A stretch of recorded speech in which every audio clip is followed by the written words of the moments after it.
Welcome to Wine Time. I'm Rachel. And I'm Heather. Where two moms will pour a drink, Espresso, wine, cocktail, who knows? and tell you stories Or complain. about moms. You will get the good, Inspirational, uplifting, encouraging. the badass, We all know a badass mom. and the crime. Moms who have committed them and or survived them. This is Wine Time. The good, the badass, and the crime.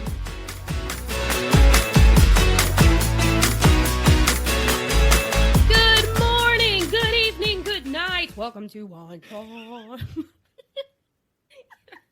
You were trying to say something and I'm screaming. Sure, why? I was going to also say good morning, but I didn't see where you were going with the whole thing. But now I see. It's all good. I'm on one, so we are ready. We are ready. I will tell you all the reasons I'm on one. I am like fully, let's go. I Let's love it. go. Yes. It's exciting. So, hi, Heather. Hi, Heather. What's up, girl? But hello, everyone. You guys are in the depths of Christmas time, holiday season, and we're here for it. We are living our best life. We have a lot going on, and I'm going to share a couple things with you right now. Actually, let's cheers first because I'm fucking ready to cheers you. Hello. We have a good episode coming today. It's exciting. It is JonBenet Ramsey Part 2. If you haven't listened to the episode, JonBenet, the first one that we did, go listen to that. Make know, sure. most people know this case, this story. But it's good to refresh yourself on all of the deets before getting into, like, the investigation and theories afterwards. So be sure you listen. Yes, is it. So yeah, go listen to that before you listen to this. And if you've already listened to it, today is part 2. We are going to be talking about all the people they looked at, and it's going to be a wild ride. But let's cheers it. I am drinking the drink I drank last time. It is eggnog, fireball, rum chata. I did buy the rum chata that you told me to buy. It is in my house. The peppermint. So that'll be for another time. Here we are. Nice. Nice. Yeah. What's up with you? What are you drinking? I legit looked, because I thought I still had a little bit of eggnog left, and I was very sad when I opened my fridge and I didn't, because I was going to say, F it. It may be 7:30 in the morning my time, but you know what? I'm going to do it. And I didn't have the rum chata, so it made me very sad, so I couldn't make myself, I did have the rum chata. I didn't have the eggnog. So I was like, dang it. So I'm just drinking some vanilla chai tea. Get it, girl. That's good. That's good. We've got a lot more recordings coming up this holiday break, so you're going to have plenty of time to party. Show. It'll be good. It'll be good. But cheers. Hello. Cheersies. I need to open a wine bottle next episode because we need one of them pops. We need a pop. Oh, for New Year's, a New Year's pop. Yeah! So we're going to do that. You're welcome, everybody. You guys get to just hear us talk about how we are going to run our lives. It's exciting. Couple things. I'm starting because I'm just that excited. And I've been up for a long time. You're waking up, so I'll give you a minute. My boyfriend's home. Joel is home. It is amazing. I'm so excited. So he's been gone. He is away in the Army at school. And he got to come home. Well, here's the thing. He came home early. And most of the time, people would be like, yay! He's home early! I was like, no! Go back! So, I've been working on a little surprise that I told nobody about. Including my co-host. Including everybody. I literally, the first time in my life, just kept everything to myself. So he bought a red truck from our neighbors, and I was planning on fixing it up and having it ready for him, and that's his Christmas present. Okay. Me being me, I'm a very irresponsible, ridiculously, never have anything go the way that I want it to go. Lost the keys to every vehicle. No! I literally, okay. Apparently, we have 4 vehicles, and all 4 spare keys are on the same keychain. I didn't know that. First of all, if you have that, go separate them now and put them in a safe place so that you don't do that, because I knew I couldn't find the keys to the Dodge Journey, which was a problem in itself. But as I'm thinking I'm getting this truck ready, I bought tires. I set up an appointment to get the tires on. I was going to start making moves. And then Tuesday comes along, and guess what? I can't go to the appointment because I don't have keys. So I lost my mind, and I'm like, do you have the keys? And I can't tell him why. And, you know, like, whatever, all the excuses in the book and whatever. So had to push that back. So then Thursday night, I found the keys. Nice. I was like, found them. And Thursday night, he's like, I might come home tomorrow. And I was like, you're like, don't do that. Oh, I was like, stay there. And he's like, what? No. I didn't tell him to stay there. But I was oh no, you know.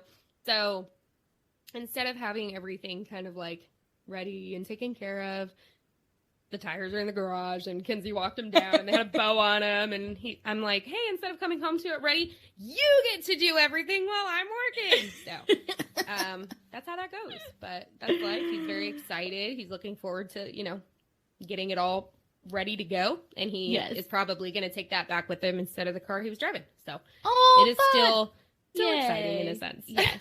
And it's the thought that counts. It's totally the thought that counts. That's what they say, right? I was like, bitch, you irresponsible child. Like, come on now. And the keys were in a place I looked numerous times, and I tore my house apart. So that was another reason I was like, don't come home. And I stayed up late cleaning and trying to put everything back together, because I shredded each room trying to find these keys. And then when I restarted, my hiking backpack is downstairs, like on a bench.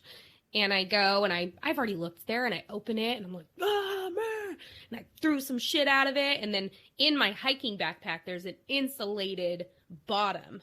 And it was like curled up. And as I'm like rage throwing things out of the backpack, I hear something. And I was like, oh, you better not be, but you better be. You better not be, but you better be, you know. And I open it, and the keys are there, and I was like, ah! Yeah, so that's how that went. Oh, man. So he's home, and we are fully engaged in just, first of all, so happy he's here. Yay! And Kenzie was the happiest human ever, and we get to have the boys, which we didn't think we were going to have them for the holidays, because they're going to Florida for the holidays, but they're leaving a little later, so we're going to go pick them up. So everything's amazing, full hearts, happy as can be, and that's my update. That's so exciting. That makes me so happy. Yeah. Me too. What's up with you? Well, you know, just recovering from life. No, it's been, you know, just this time of year is just like boom, boom, boom, boom, boom, boom, boom, boom, boom. Right. So just getting things done, getting things ready. We're hosting 2 different Christmases at our house this year. So we're just trying to get, like, you know, things settled and things planned. And then, like, I realized, like, you guys, like, as I know, like, this will come out after Christmas, but, like, next 1 week is Christmas, and I'm like, I'm not ready for this. Right. Ugh. So I'm just trying to plan. But it's going really good. Evie is just, like, totally taking in the holiday season this year, because she's just so much more aware of everything. So it just makes me heart really happy to do all the fun Christmassy stuff with her. So it's good. It's a good time. It's a busy time. Yeah. Like, you'd never realize, like, how much, like, I am just, like, beyond thankful for my mom, right? Because how in the world, like, you don't realize, like, how much your parents put into things when you're growing up, and just, like, to make things so special for you. Right. And so, until you're a parent doing it, and you're just like, oh my gosh, this is so much friggin' work. It is. So it is a lot. And but shout out to my, I know, seriously, Team No Sleep. And so it's just, it's been a whirlwind, but, you know, to see your kids get super excited for the stuff that you've, you know, put that time into, it's all worth it. It's all worth it. Yeah. I love that. And I love that you just brought that up, because shout out to the moms who do that. Shout out to, if you had a mom who put in that work, shout out to them. If you didn't, that sucks. I'm sorry, but hopefully you are that, you know, because some people didn't have that, and they're choosing to do that now. So either way, if you're working your ass off for your babies, Great job to you. Great job to you. Yeah, yeah, yeah, yeah. Oh, I told you I'm going to be on one today. She's ready. And, okay, Merry Christmas to me. Merry Christmas to me. Heather sent me a package. That's why you can see my face. Except for you're listening and you can't see my face. So I opened a package not knowing what it was this morning. And it was a beautiful ring light to light up my face like a Christmas tree. It's exciting. You can see me. Normally you can't see me when we're recording because it's so dark. And right now, it looks good. It looks good. I'm excited about it. Yep, baby. What are we finally going to upload some of this to YouTube now that you I can know, see my ass? 2023. 2023. Who's ready for it? Who's ready for it? Not us. That's why it hasn't been done yet. Okay. Maybe in the new year. Goals. Podcast goals. Okay. We're going to get into this. This is going to be fun. This is going to be fun. I'm excited for this. In a fucked up, sad way, because this case is hard, right? Yeah. So this is one of the most known, infamous, just cases the world knows. JonBenet Ramsey, this beautiful 6-year-old little girl, she was already in the spotlight before. Mm-hmm. She was raised pageantry, just, you know, in the ring light. Just kidding. But it's true. It's so sad because everyone should get the acknowledgement and the kind of wherewithal, but missing people or cold cases, everyone deserves to be looked at in that way, right? Where it's like the forefront of everyone's mind. Who is this person? We are going to find that person. And not everybody gets that. And it sucks and it's sad. But this one specifically has always been out there. There's always something new. There's always something going on. And it has never been solved. It has never been solved officially. Because a lot of people think they've solved it. Right. So officially, it has never been solved.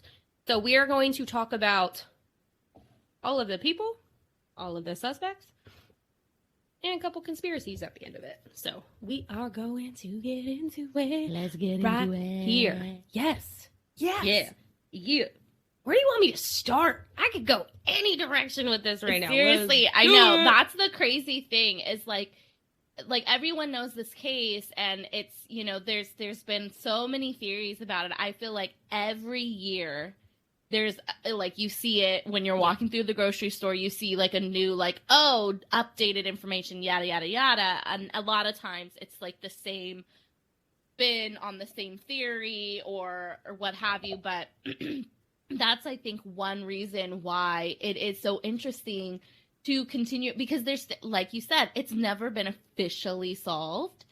So there's just, you know, there, and until it is officially solved, even probably after, if it ever does get officially solved, theories are going to keep spinning, because it's just one of these things. So I'm excited to hear, you know, like, all about it. I don't know. Which one do you want to start with? We're going to start in the home. We're just going to start in the home. Let's do it. With the family and the different possibilities, the different reasons why people aim at them and that kind of a thing. And then some of the reasons why maybe they were exonerated, or maybe why they're not looked at. Okay. So we're going to get into it. So first of all, little refresher.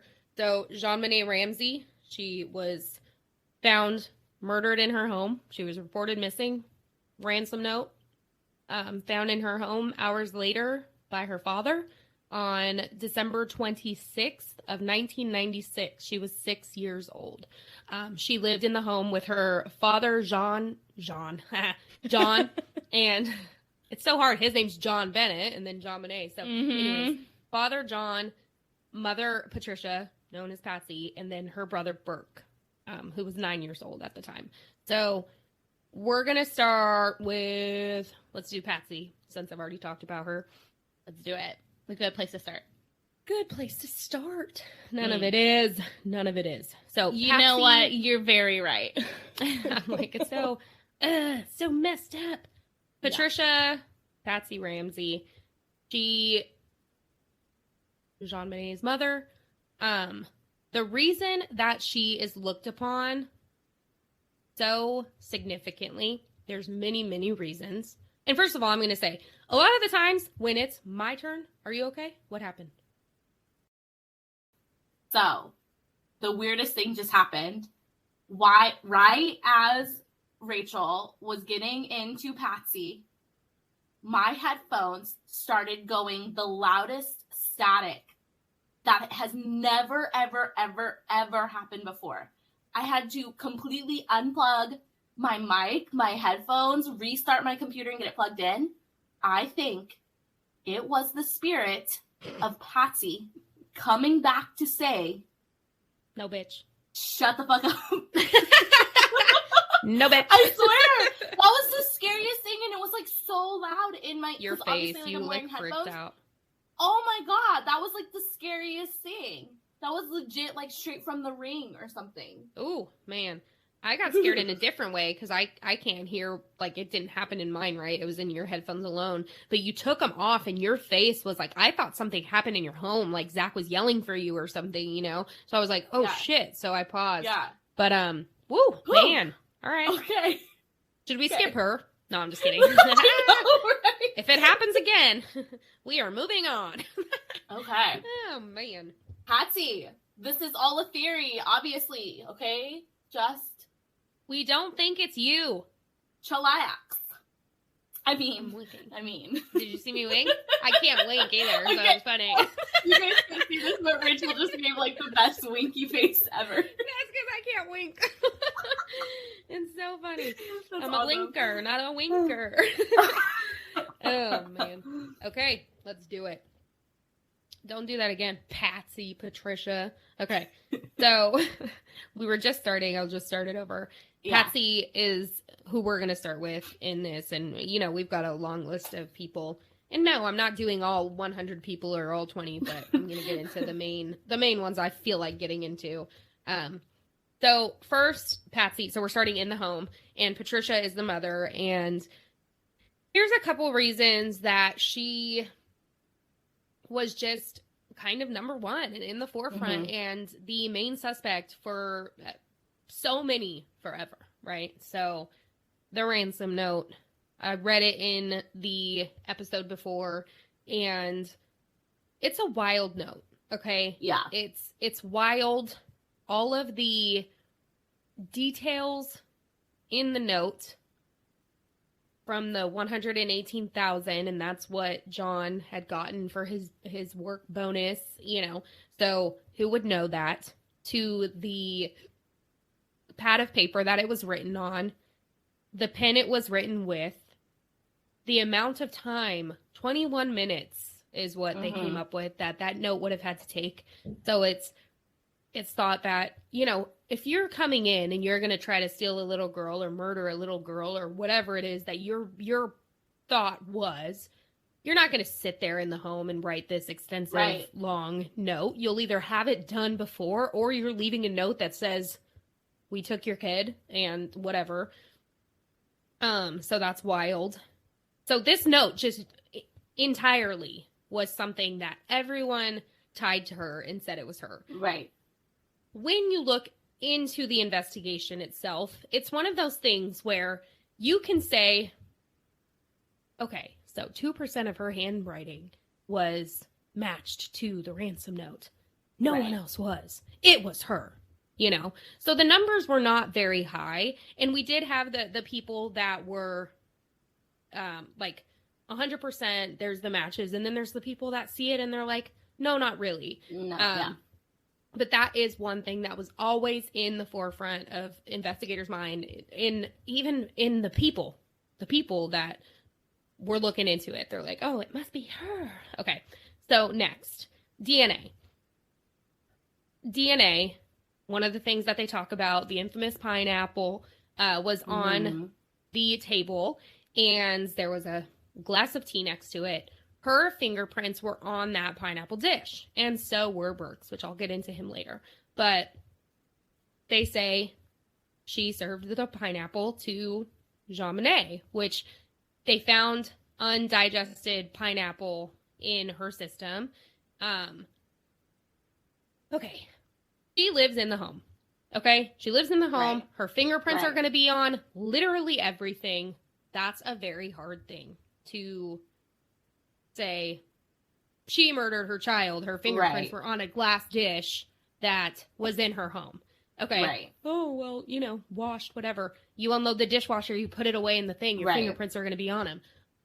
If someone dies in this home, my fingerprints on everything. My fingerprints on every single dish. Thing there is. Yeah, it would be weirder if the fingerprints were wiped off of the dish. That would be even weirder.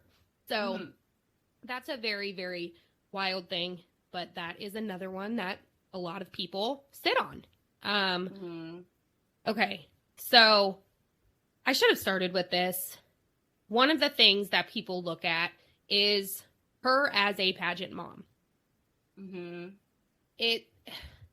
The pageant life, especially kids in pageantry, has this like really harsh stigma of just the mom or whoever's watching them just being so hard on these kids, right? And JonBenet was very well known. She was in that spotlight, like I said earlier.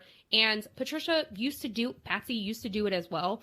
And people believed that she was very kind of forceful and aggressive about it, you know?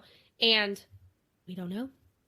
We weren't there. Are there the videos? Show me videos.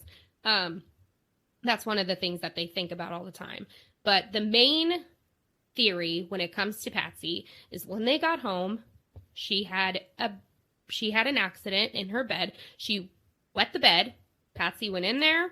She freaked out on JonBenet a little bit too hard, I guess, and accidentally killed her.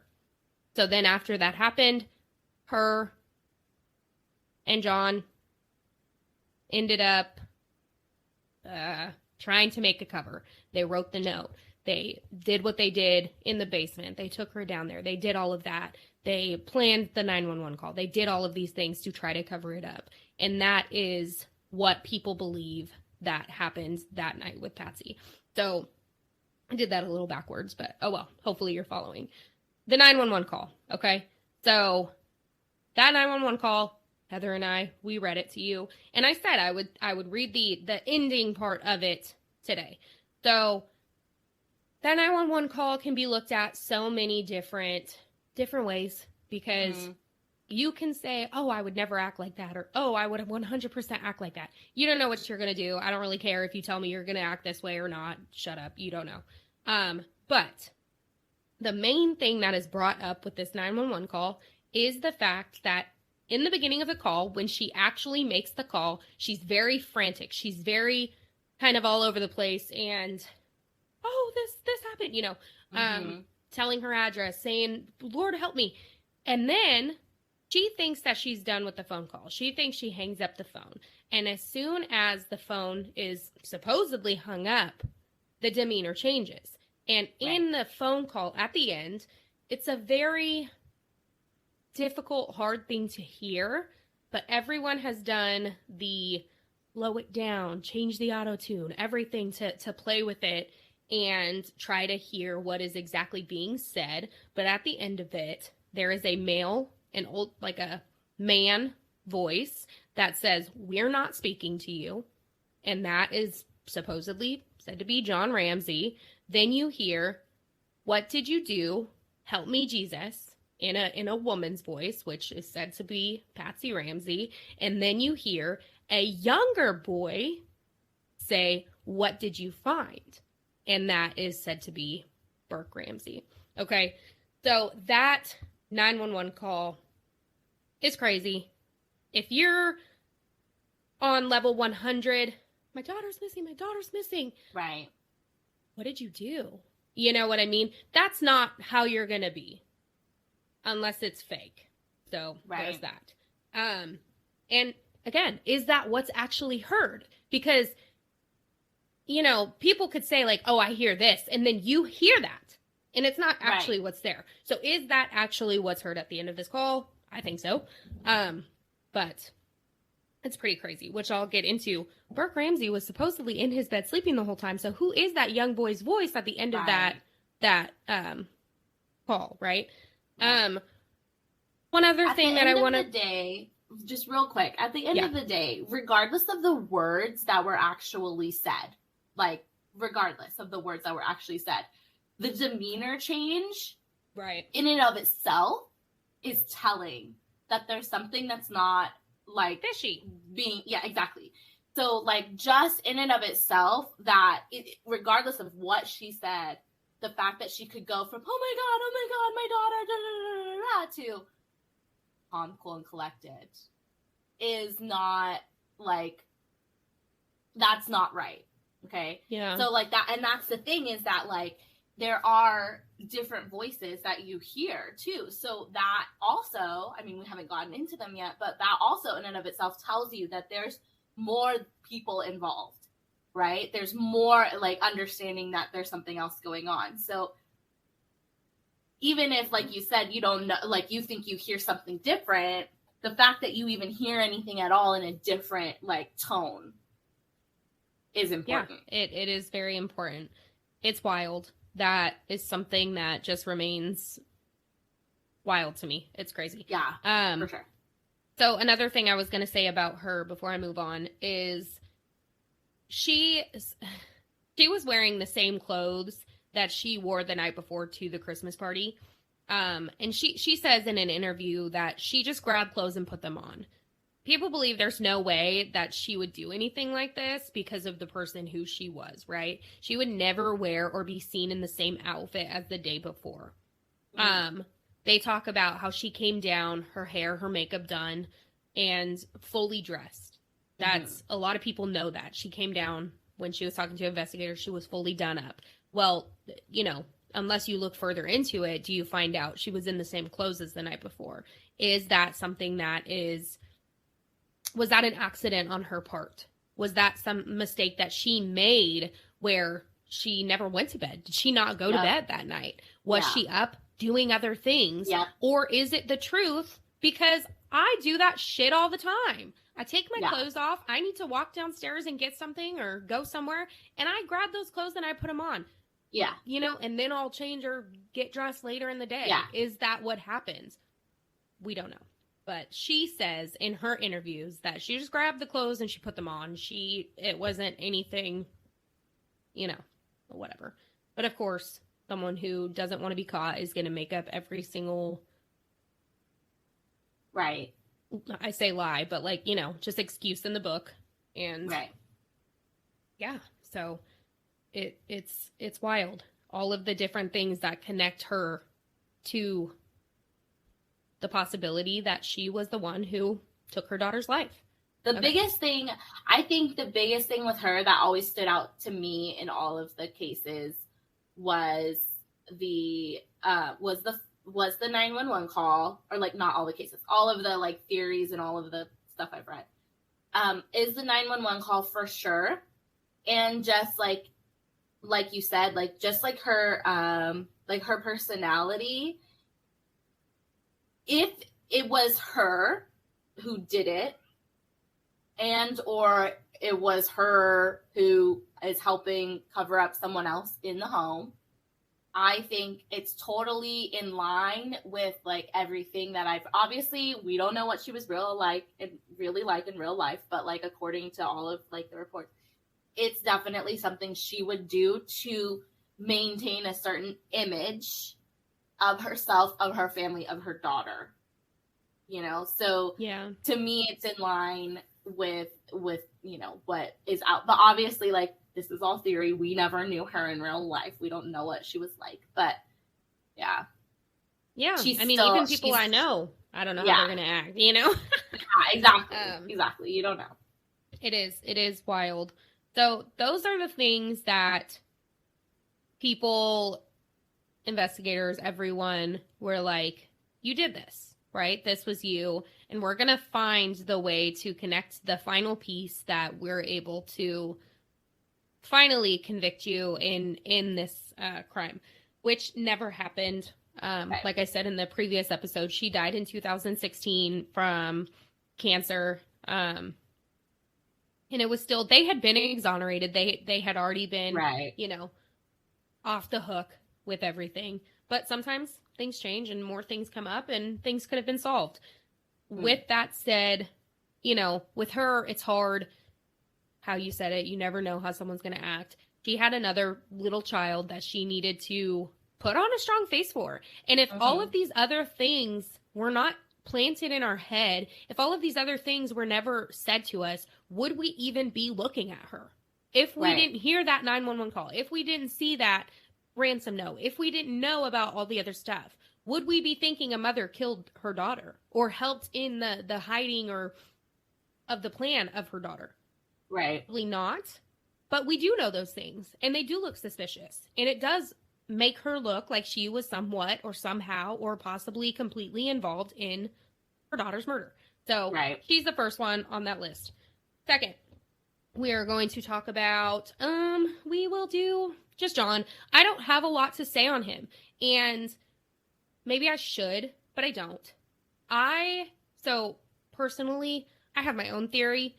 When I look at the family, because I try to look at all the ways, but if I look at the family, there's part of me that thinks he wasn't involved at all. There's part of me that thinks that he was asleep. Patsy found out that Burke did it, and she hid and did it all, and then woke him up, and he wasn't a part of it. Because something in me kind of sees something genuine in him sometimes. Sometimes. Yeah. But then I also see the part where there's things that point to him too.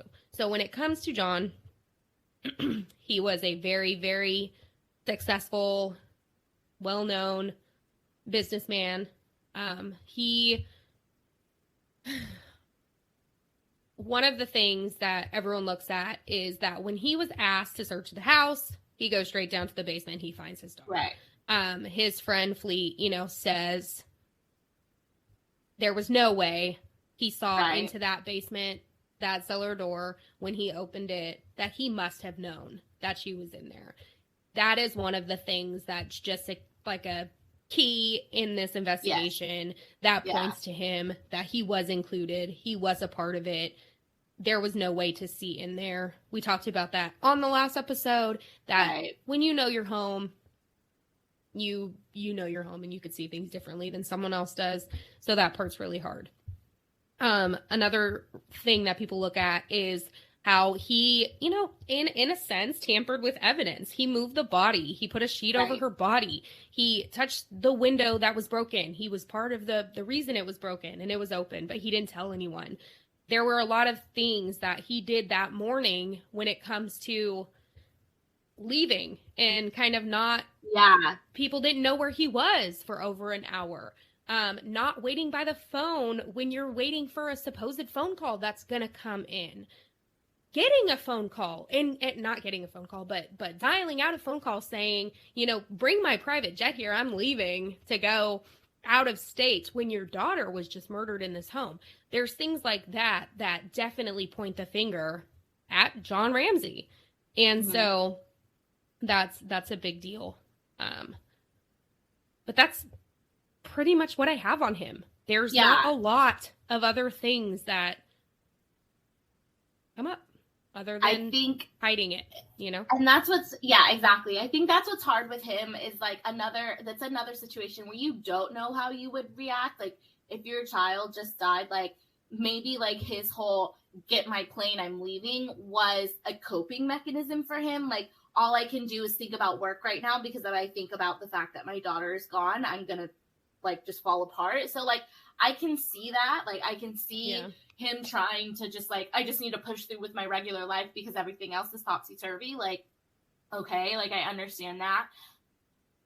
But the to me, like the smoking gun for him being involved is that cellar door thing, because you're right. And we talked about it on the last episode. Like I know my house, especially because I'm the one who cleans my house, who is around my house, who does everything. Like, how often am I going, like, but I know I go to the garage once in a while. right? And I assume the cellar is similar to that. He's not going into that cellar 5 times a day. Like, it's not like he knows for sure.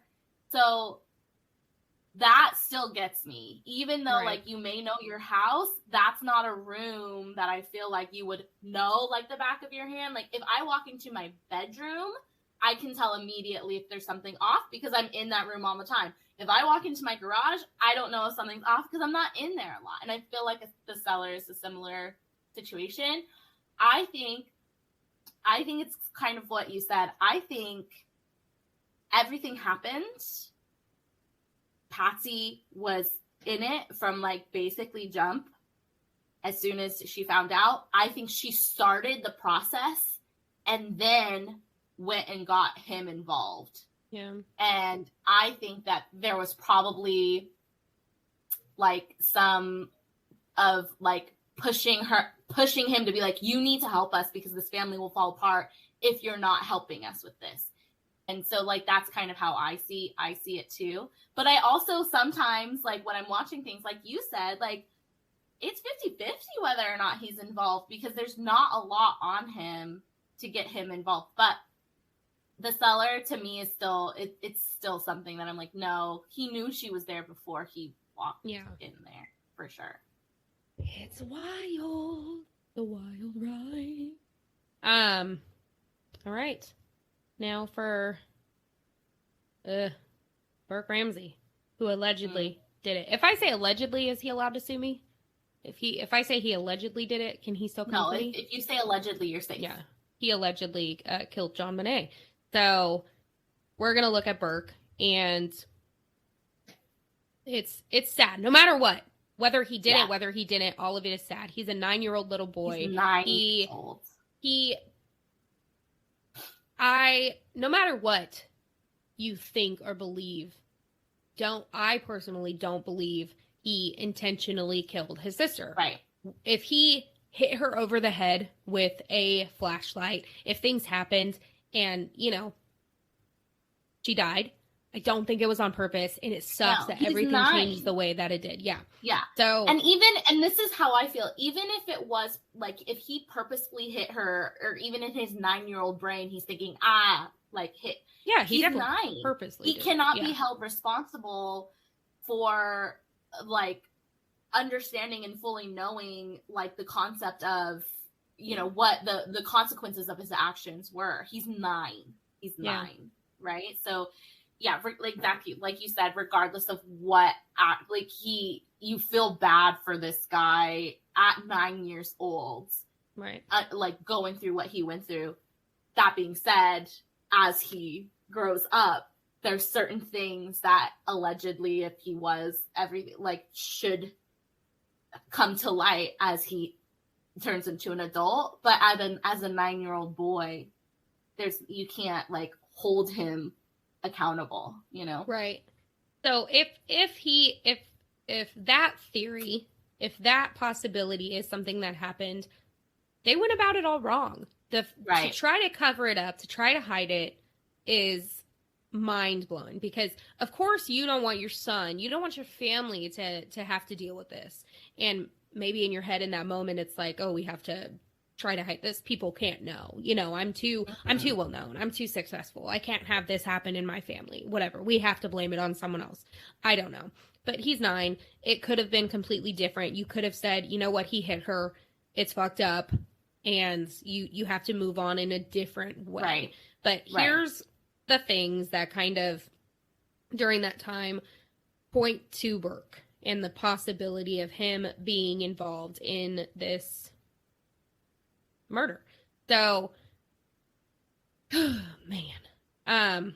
Yes, like I brought up, the flashlight, which sometimes the Ramseys say that it was their flashlight, sometimes they say it wasn't their flashlight. JonBenet, in her autopsy, she had an 8-inch gash, an 8-inch crack in her skull from some object, and it fit perfectly with this flashlight. So if Burke hit her upside the head with this flashlight, that could have been the object to him or anybody, but we're talking about him right now. So crack her skull with it. it was a very heavy flashlight. It definitely could have done it. Is this 9-year-old boy strong enough to do something like that? Right. I think yes. Sorry. Kids are strong, okay? And something else that comes out later when you're looking at everything is something that had happened beforehand, before this incident, is he hit JonBenet with a golf club, scarring her under the eye. You know, so he has this anger towards her. He has this, and kids will be kids, right? Right. That's a sibling hard thing rivalry. to say, but it's one of those things where kids hit on each other and mess with each other a lot. Yeah. And sometimes it gets really aggressive. Sometimes it's playful, but things happen. And so he hit her with this golf club, scarring her eye. So why wouldn't he hit her again? Is this something that happens all the time? One of the things that's looked at is he had to, so first of all, he was firstborn. He's 9 years old. Then he has this sister who is now 6 when she died. But it's like 3 years older. You have this sister who is now in the spotlight and being paid attention to, and everything's about JonBenet. It's, we need to get her ready for this. We need to make sure that she has this ready. We need to have her in her singing and her stuff. And yes, he was given opportunity to. He was able to take classes and to do stuff as well. But she was the one who was being looked at all the time. So did he have this jealousy, this anger towards his sister because of that? And was that built up? There's other things that say, yes, he absolutely did. When I brought him up in the episode before, I had talked about how he had the word you didn't know, scatological problem, where he would rub his shit on her belongings. So he had this negativity towards her, whether it was a brother-sister, thing, or just some kind of anger issues that he was dealing with, he aimed it towards her. Right. So sorry, I just went off on a tangent on all of that. But another thing, but it's so important to talk about, because like anyone who, if you have a sibling, if you didn't fight with your sibling, there was something going on in your, because like all siblings, like you fight, right? Yeah. And B, like if you're a parent of like more than one kid, like in my head, I'm constantly dealing with like, how do I make sure Evie understands that like she's still like a big, huge part of this family, but like this baby right now requires more time, attention, blah blah blah blah. Like, and like I specifically, it's funny because you're talking about this, and in my head, all I'm thinking about is the time that we were driving. It was a long drive. We were going down to San Diego, so it was a couple of hours. Tempe was pissed. She had been in the car seat for way too long that day. She didn't like what was going on. My mom was sitting, so luckily my mom was with me. My mom was sitting in between them. So like Evie on one side, Tempe on another. My mom is trying to help Tempe, trying to calm her down. She's screaming, crying, trying to help Tempe. Evie's mama, Lola, like trying to get my mom's attention. My mom is trying to go back and forth, but it's you can't. And then Evie actually says the words, "Pay attention to me." Yeah. Like, her little 3-year-old brain is saying, like, I want attention too. Like, you're only paying attention to my sister. And in that moment, it's because Tempe is like screaming bloody murder, and we're trying to get her to stop screaming. But like, you can't blame like the sibling for wanting that attention, like, no, at all.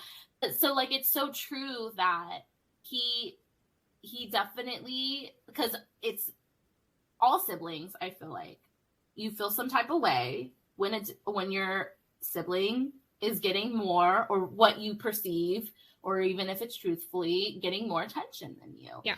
So, I mean, you don't have to push really hard to see that he was probably struggling with that, right? For sure. And the history of actual physical violence, right, with an object, like not just like, shoving and punching with your hand, like with a physical object, right? Like that is telling, right? Like, I mean, past behavior is the biggest predictor of future behavior. So that is a strong piece of evidence to show that, it did perhaps happen. And, flashlight or no, like this is someone who's previously hit her in the head. Yeah. So. Yeah. Yep. So the main theory with all of this is, did he wake up to play with his toys? Was he awake? Did he make himself a snack? Was he down there eating pineapple? Did she wake up? Did JonBenet walk downstairs, take some of his pineapple? He got mad. He hit her over the head. You're not going to touch my pineapple. Is that what happened? Right. Everyone says no. Well, family says no. He says no. So it's funny to me because when you hear people talk about it, they're like, they didn't talk to him. They didn't talk to him that much. They did. And, they investigated him the day of, the day after, the week after. They did talk to him. Which in the Ramseys' defense is like, they don't have to talk to him. They didn't. Right. They allowed it. And so kind of like in their defense, they wouldn't be letting him talk if they know he did it, because is he gonna slip? So there is that kind of a, thought there. In the interrogation videos from when he was 9, his body language, his demeanor, the way that he's moving, the way that when they ask him, do you know what happened to your sister? And he does the motion with his hand and they're like, what? And he does it again, saying that maybe someone did this to her. Is that telling in itself? So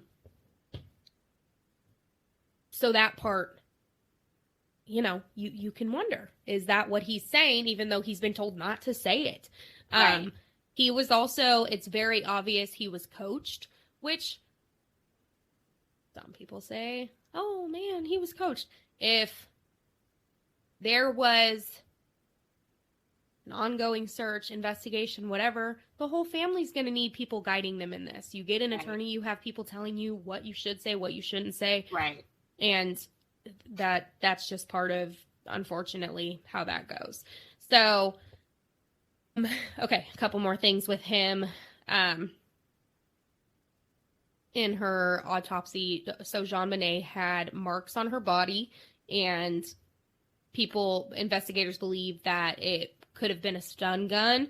Another thing that they have brought up is that it matches with the edges on his toy train. So if he did hit her over the head with the flashlight, and then he, wanted to see what was going on, was he poking her with this toy train to, are you alive? Are you okay? Up, maybe, poking her with that. I don't know. So Burke is quiet. Burke is quiet for years. For years, he does not talk. He does not talk. Until 20 years later, he has an interview with good old Dr. Phil. I get it. Me as a person, I get it. If my family had been come for something that we know we didn't do, I ain't talking to fucking nobody. Yeah. No. Get out of here. Let us live our life, in that way. But 20 years later, he decides to talk to Dr. Phil, and it just sparks a whole new freaking conversation. The way that he acts in it, people talk about his smile. To me, again, I don't see the smile. I see uncomfortable. Yeah. I see someone who's like, that's my face a lot of the time when my anxiety's high and I'm just uncomfortable that something's happening. Right. So I can understand that. But he's so disconnected. He's so, like, as if he's never sad about it. He's never upset about it. There's no emotional connection, which some people just don't have. But it's just crazy that it doesn't show ever in anything you've ever seen with him. No remorse, no sadness that he doesn't have his sister anymore. Mm. And maybe he wasn't sad. Even if he didn't kill her, maybe he wasn't sad because now he has his parents pay attention to him. Yeah. Kids' brains are not fully developed in that way to have that, know that I'm not going to see her again. That this is permanent. they don't understand that until years later. So that, it's funny that last episode, I'm like, they did this, they did. And now I'm telling you all the reasons why maybe not. But these are the things that point But that's to the him. point, right? Right. I just want you guys to think. I'm not telling you who did it. I want you guys to think about the different options or possibilities, and you can make up your own mind, because there's no facts yet. I mean, there's facts, but there's no convictions. So that's pretty much, that's, I think, all I have with Burke at the moment. It's crazy. So that's the family. That is the possibility of whether he did it on accident, whether he did it on purpose, whether Patsy did it.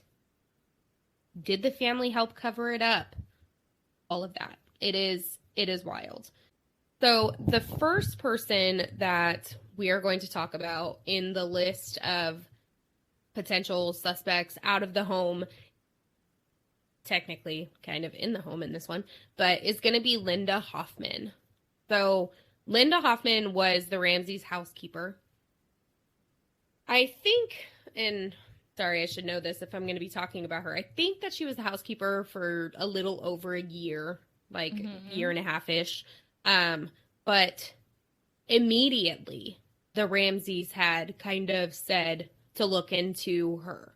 They threw numerous names out, because it's one of those things where, who could it be? And it's just they're naming people. But she was one of the people that they had named kind of like first and foremost to look at. So a couple things was she had access to the home, obviously. Right. She was able to come and go, and I've seen it both. I've seen some cases where they say that she had a key and could come and go whenever she wanted. I saw some that said that she, was allowed in or allowed access while they were home. But most of the places said that she did have full access to the home. So she was in there. She knew the family. She knew their schedule. She knew what was going on. Certain things like she knew that the dog wasn't going to be there that day. Certain things like, I want to say the fact that letter that was written, the pen and the paper and the pad and everything was in there. Right. She's someone who has the ability to write a letter that long, or a trial letter, how it had the start of one before. So that was a thing. So a couple things that make her look kind of guilty and why people were looking at her was the Ramseys had said that she had actually came to them and asked for a loan. Very like right before the holiday season, and different sources say different things, but she had said that it was for, her mortgage or her rent or whatever it was, but she had asked for a $2,500 loan. And so the need for money, right? Here she is. She leaves this ransom note with this thing. So the need for money. Another thing that people looked at with her was she, after the murder, after everything that had happened, she had a lot of accusations against Patsy during the investigation. And when you see stuff like this, people start pointing fingers and blame game and stuff like that. So some of the things were like, how she had included that Patsy was one of the only people who would have known where the knife was that I had mentioned before, that the housekeeper, Linda, she had actually taken from Burke and hid in the linen closet. So she was saying, that was found down there, and how would it have been down there? It was in the linen closet. She had also talked about the whole feces situation,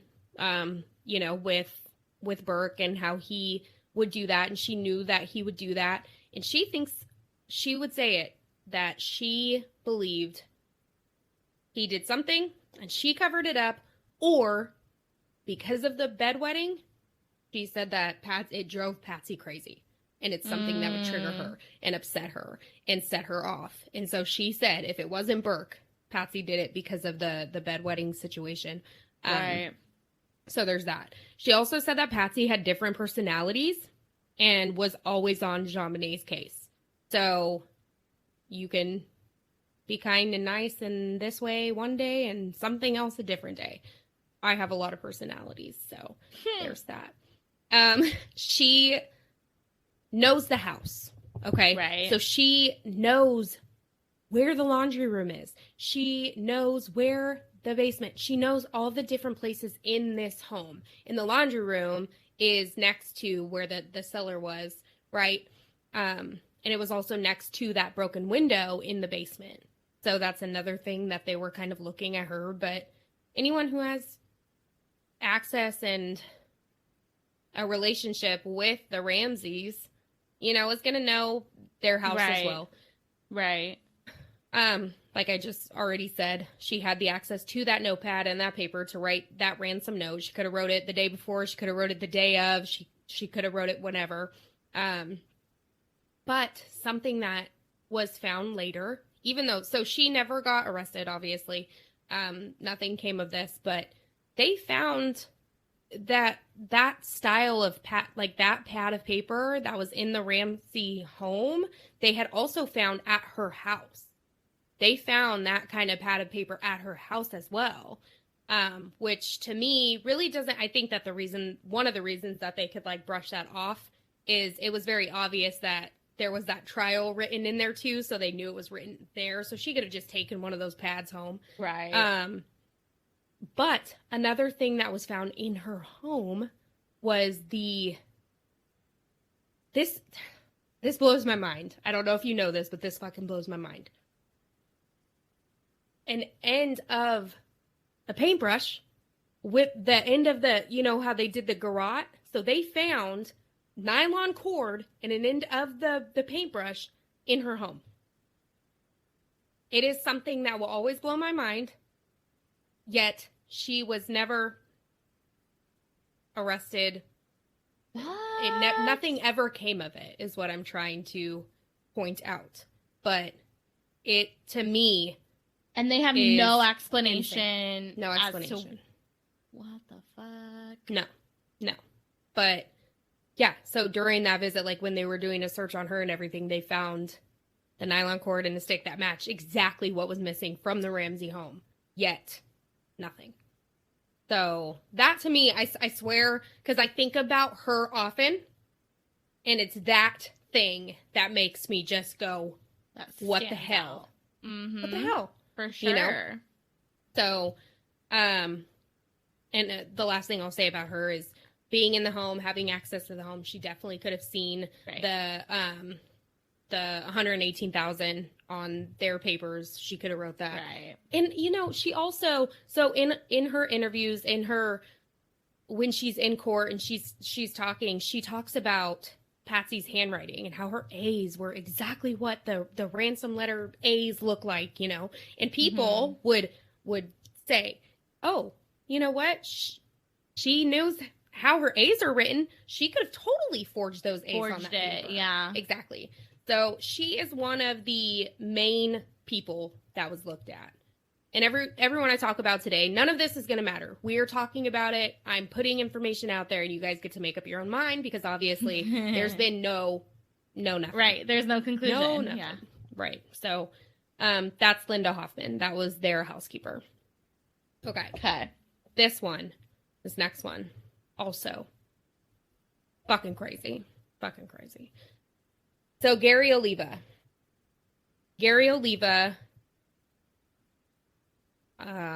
long story short, is what was at the time a 32-year-old sex offender in the area.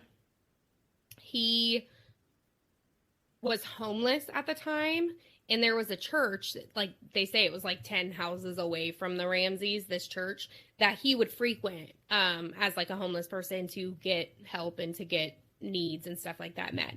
And so he was in the area at the time. He has a record. He has a past. Okay. He actually served time in jail for attempting to strangle his own mother with a telephone cord. Mm-hmm. Okay.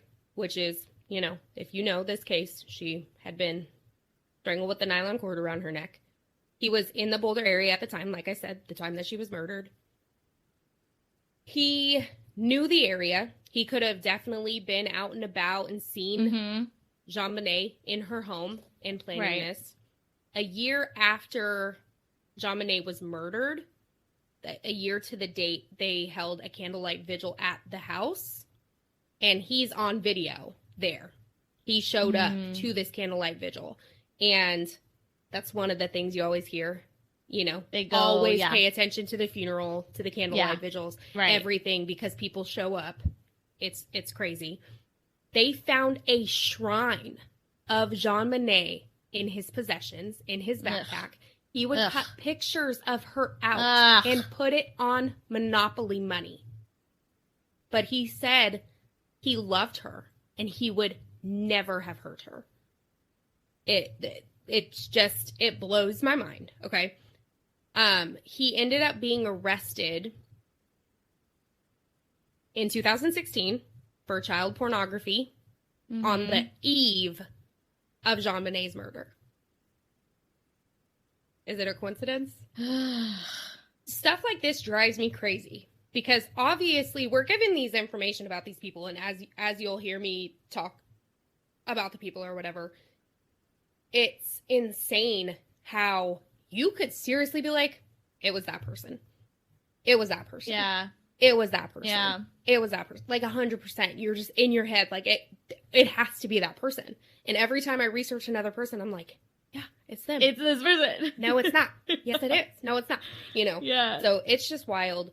This one, the more I found out about him, just the fact that, you know, his record, being a sex offender, a child, like a sex offender in that way. Hello? Sometimes my doors close on their own because the heater or the air. Don't like that. I don't like that either. Hello? Okay, sorry. But yeah, with him, just his past, the sex offender, the fact that he strangled or attempted to strangle his own mother and was in jail for that, you know, it's all crazy. Just similarities between JonBenet's case and him as a person and what he has done. And then on the eve of her murder, 2016, 20 years later, that happens? Right. Wait, is that 30? No, yeah, 20. I was like, wait, how do you do math? Yeah. Wait, I don't know math. So he was a longtime suspect, right, in this murder. He allegedly confessed to accidentally killing the 6-year-old in a series of letters. This happened after the fact, right? So he ends up going to jail in 2016, and he allegedly confesses by sending letters to a former high school classmate saying that he killed her. He was a convicted pedophile serving a 10-year sentence in Colorado and the whole child pornography situation, right? Right. He says, this is a quote, "I never loved anyone like I did JonBenet, and yet I let her slip and her head bashed in half, and I watched her die." Oliva wrote this in a letter to his former classmate, Michael Vale. "It was an accident. Please believe me. She was not like the other kids." In another letter to Vale, Oliva wrote, "JonBenet completely changed me and removed all evil from me. Just one look at her beautiful face, her glowing beautiful skin, and her divine God body, I realized I was wrong to kill other kids. Yet by accident, she died and it was my fault." Piece of shit. The so fuck? He's still locked up, you know, and hopefully he stays there for the rest of his fucking life. He should. But yeah, I mean, could it have been him? I feel like after I say everyone, could it have been him? Could it have been him? Could it have been him? Is what I'm going to say about every single one of these people, which is wild.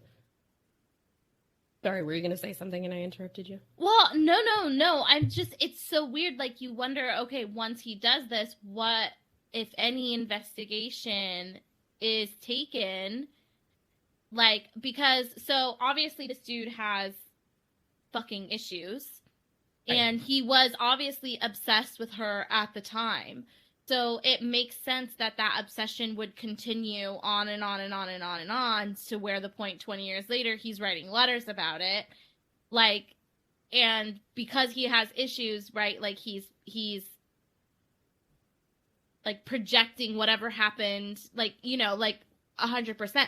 But because the case has not been fucking solved, did authorities look into him as a possibility for what could happen? I mean, DNA, like anything, you know? Technically, like, really they're constantly looking into people and trying to solve it. And, you know, in 2022, or was it like April of this year, like JonBenet's dad, John, comes out with this statement saying that if they get the right DNA tested, they will have the answers. So why has that not happened yet? But this is exactly one of the things that I thought about is, unfortunately, trigger warning, they say that JonBenet was possibly sexually assaulted with the paintbrush handle, and she had unknown male DNA in her panties, in her underwear, her undergarments, whatever the little white thing she was wearing. And it's like, are they able? Like, why is that not something that's done yet? Right. So. And you really wonder, like, how many cases like long-standing cold cases, but now have recently been solved due to like familial genealogy DNA stuff, you know, like there's so much like, so like they've got to be able to like solve this shit, or they did and they're fucking covering it up somehow, like the authorities, because they fucked up so badly, like are just continuing to yeah, we're gonna get to that. So that's it on Gary Leva. It's no matter what, stay in jail forever. Yeah, 100%. You fucking stay in jail forever. Like, here we go. Yeah. Okay, another one that is crazy. Michael Helgoff. He was in the area as well. He worked at a junkyard in the Boulder area. The way that he came to the spotlight as like a possibility was they actually found him dead in his trailer, and it looked to be a suicide. So when it first happened, they found him dead in his trailer, gunshot wound, the gun by his head, all of that, right? Mm-hmm. One of the junkyard workers actually came forward. This guy, Kennedy, he came forward after, and he said that he had seen the ransom note. You know, this JonBenet case was so out there and broadcasted and everyone was seeing it. So he saw the coverage, he saw the ransom note, and he said that Michael had told him that him and a partner were going to come up on $50,000 to $60,000 each. So as soon as he saw this ransom note saying $118,000, it made Kennedy think that must have been why, right? And you can't blame anything on that. You can't just put those together. But it is something to think about if you hear someone talking. But there's more. So first of all, they never got that money, obviously. He had a past. So Michael Helgoff had a past of assaulting animals. He has a record of sexual assault with a young child. And he told Kennedy one time while they were walking that he wondered what it would be like to crack a human skull. So Kennedy has all of this information in his head. He brings that to the front, right? And so one of the things when all of this was brought up, and you can find the pictures of, you can find anything I'm talking about online, but in the picture of Michael Helgoff in his trailer, you see a pair of high-tech boots in the picture. And you also see a stun gun right beside him, right? Which are two things that they talk about in her case. They said that the marks on her body looked like they could have been from a stun gun, and there was the half high-tech boot print. But during the investigation and looking into his suicide, they noticed that the way that the bullet had went through him and everything, like where the gun was placed and everything like that, it was not a suicide. Right. So it was a murder. He couldn't have shot himself in that way and all of that happened, right? So now people are wondering, was this planted evidence? Was the stun gun planted there? Was the high-tech boot planted there? Are people trying and fishing and doing so much that this is happening? Right. People believed, was it the Ramseys? Did they pay someone off to go and commit this crime and, you know, do it this way? Other people, and this is something with Kennedy, is Kennedy said that he was working with a partner. Did this partner murder Michael Helgoth to cover it up? Because right before this, so like 2 days before his suicide, his attempted suicide, which was not, it was murder, there was a press conference. This press conference was on February 13th of 1997. And during this press conference, they said, the list of suspect narrows. Soon, there will be no one on this list but you. And so during this press conference, they're wondering if that really got to these two guys. Right. And did the other one go to silence him because maybe he was all of a sudden getting, you know, worried that they'd be or caught. whatever. Yeah. But he was murdered to keep his mouth shut is kind of what they were thinking on that one. A few years later after his death, however, Helgoth was cleared when it was revealed that none of his DNA was found under JonBenet's fingernails or in her underwear. So, okay. They say not him, but it still But what about the partner? Was it framed? What about the partner? There's all of these things. So, you know, and it's one of those things, if they could find out who killed Helgoth, could it lead the police to whoever accompanied him or whatever. Right. So he is just another one that has been kind of in the spotlight, the forefront, however. Yeah. Yeah. It could be just coincidental. Right. I don't have a stun gun just laying around my house, but someone who lives, maybe they were more common back then. I don't know. Do you have a stun gun in your house? No. Oh, I'm just wondering. I don't even think it's legal to, like, I feel like they're like pepper spray now. Like, you can't just be carrying around stun guns. I didn't say it. Gary Oliva had a stun gun.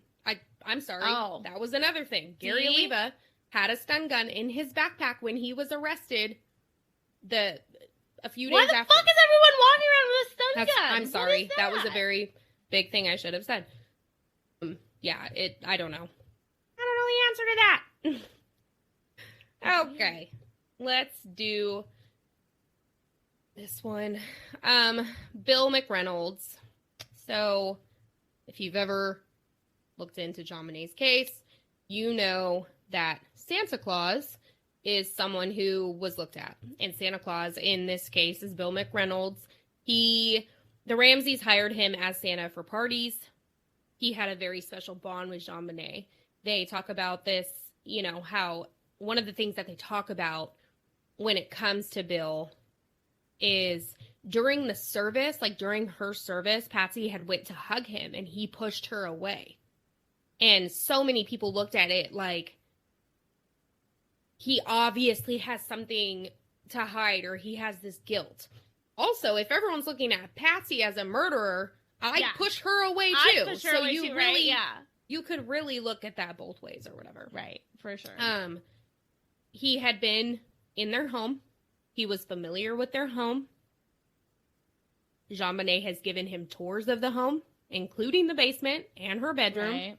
You know, during the tour, did he see this broken window? Did he start to begin a plot? Right. In the interview with John in 1998, with John Ramsey in 1998, when they ask about who he thinks it could have been, this is another one that he says it definitely could have been Santa. Because one of the things that he wanted to point out is JonBenet is not going to sit down and eat pineapple and have a glass of tea with someone she doesn't know. So, did Santa show up on that night? Right. Did he get her a snack? Did she have this trust in whoever was there to eat and drink and then, hey, I have a surprise, I have a present. Oh, I got goosebumps. I hate talking about this in this manner. I have a surprise. I have a gift for you downstairs. Come with me. Yeah. And then that happens. So was it this kind of rapport that whoever was there had with JonBenet to even have this happen? That's a sucky fucking thing to think about. Another thing about him is he did have this very special bond with JonBenet. Right. She actually gave him this little like gold filled vial that so she said that even Santa like deserves gifts, you know, so she wanted to give something special to him. And he had this surgery one time and he took it into his surgery with him, saying that, you know, that was something he was going to hold on to and keep forever. And he had this, some people can say this bond with this child, and other people could say an obsession with this child. Right. So what was it, honestly, right? When looking into Bill, okay, this is the part that to me gets even more fucking crazy. When looking into him, they found out that in the past, so 22 years to the date of JonBenet's murder, his daughter, Bill McReynolds' daughter, and her friend were kidnapped. And the friend was sexually assaulted by a predator. Yet, the person was never found. And, okay. So, that's wild. That's wild.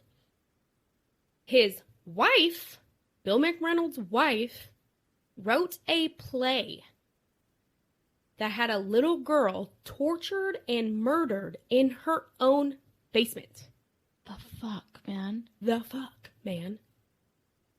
There's no coincidence. I don't believe that's not. Yeah, that's but just... are you freaking kidding me? Ugh. So, with all of this said, he had an alibi. He was home, and he lived over an hour away, and he was home with his wife who writes this screenplay about a girl tortured, so fuck that shit. But he had an alibi. He was cleared. He was off the hook, you know? And something that they talked about, too, was how he was a frail old man, and he couldn't have moved her, and he couldn't have done this and that. Shut the fuck up. Okay, anyways. So, something about that little gold thing, so this is a quote from him, was, "The stardust was all I took with me for good luck when I had heart surgery. Her murder was harder on me than my operation. She made a profound change in me. I felt very close to that little girl. I don't really have other children that I have a special relationship with. Not even my own children or grandchildren. When I die, I'm going to be cremated. I've asked my wife to mix the stardust JonBenet gave me with my ashes. We're going to go up behind the cabin here and have it blow away in the wind." No fucking thank you. That's too much. No. There's no absolutely fucking he's not. Right. Not. I feel like you instantly think it's him. Your face just now was like, no. So this is my thing. Yeah. We know from the case that JonBenet had been sexually assaulted, and that was not the first time. Right. That there was evidence that had been an ongoing thing. Right. So even if fuck you, Santa, fuck you, wasn't the one who killed her, you don't let someone like that who is saying, like, no, he should not have been anywhere around that fucking child. Fuck you, dude. Like, regardless if whether or not he is guilty of that murder, he is like, he should never have been around that. Ever. Because so, best case scenario, he's trying to gain his 15 minutes of fame by, like, laying it on thick about the relationship with this kid. Regardless, you're a shitty person. Or it's worse than that. I have fucking chills. I hate him. Hate him. Yeah, I can tell. Hate him. I can tell. Yeah, I agree with you 1,000,000%. And that's it. That's it on him. Fuck him. Yeah. Okay. So this is actually the last person I'm going to cover. And yes, everyone listening, there's so many more people you could dive into. But these are just the main people that I chose to focus on. And this specific person, I didn't even want to bring up. And I'm going to bring him up in a very short and to the point, because I don't even want to give any more spotlight to him, because in my opinion, he's just a narcissistic piece of shit. So, John Mark Carr. John Mark Carr actually confessed to murdering JonBenet. John Mark Carr is the only person who was arrested and convicted and all of that in the murder. And it's all a lie. It didn't happen. He's a piece of fucking shit. Right. But there's certain things that make you really, really think and wonder and what the hell is going on and what was going on, and it's just wild. So with him, I personally feel like the only reason that he confessed was for spotlight and money and to become a woman. But we'll get there. So, like I said, he was the only person that was actually arrested on behalf of JonBenet's murder. He says that he was with her on the day of her death, but he didn't murder her. He's a work of art. He used to be a pedophile. He had fantasies of children and fucked up shit. We don't need to do that. There is a documentary on, I don't know what it's on, but if you type it in your TV, it'll come up, on JonBenet many years ago. I'll post it in the show notes. Go look there. There you go. Just seeing him talk about her and himself, that's why I feel like I don't even want to give him any more attention. Yeah. Or whatever. He didn't do it. Yeah. But anyways, Carr confessed to killing Ramsey 10 years after the child beauty pageant star was found dead in her parents' home. Authorities quickly found reason to doubt his story. Carr claimed to have drugged Ramsey, for example, but an autopsy found no drug in her system. Right. That wasn't a thing. He refused to explain how he'd gained entry to the family's house and provided no details to the police that weren't publicly available. So everything he was saying was already known. And then he would make it seem, he would say something in his interviews and just be like, it's not something that I need to talk about, or it's not something you need to know. Right. And, just like backtrack and just try to leave it. Like, everything he's done has just been to create a show. I need to be done with him, because God, no. So anyways, I can't stand him. That's all. But at the end of this, I will say, so what I think, so now I feel like all of this was to get money, to have procedures, that kind of a thing. None of it was real. That was his game plan all along. Okay. Fuck him. Moving on. The case goes cold. So we've already known that this whole time, because there's still nobody. There's still nobody. And it's wild, because first episode, I'm sitting here talking about all the mom, all the brother, all the dad, and now you hear about just these 5 people. And it's like, what are you thinking now, Heather? Because I know you came into this with very, very, strong opinions or theories on Patsy and the possibility of Burke. So where are you right now before I continue? My thought is it's someone close to the family. Mm-hmm. And we know this in general, we know that it's someone close. It's in crime. It's always someone close to the family, like statistically speaking, right? So it's someone close to the family. I think that regardless of who actually did it, there is a lot of issue I take with how the case was handled after the fact, because had it been handled better, all of the noise, the extra people, the conspiracy, the fuckers who want to come out for publicity and get their 15 minutes of fame never would have fucking happened, and it would have been easier to identify and actually close the case. But it was from the beginning, from the minute they called the cops, this investigation was botched. Right. They let too much shit out to the public. They didn't lock down a crime scene, the first fucking thing you do. And it's not like this is, and that's what's crazy. It's like, it's not like this case is from 1940 when they didn't understand forensics. Like, this happened in the 90s. Like, there's one a of their good excuses, amount of, exactly. It was the only murder, you know what I mean, in the year. But it's... Exactly. But if you know that your department is not equipped, you immediately call in people who are equipped.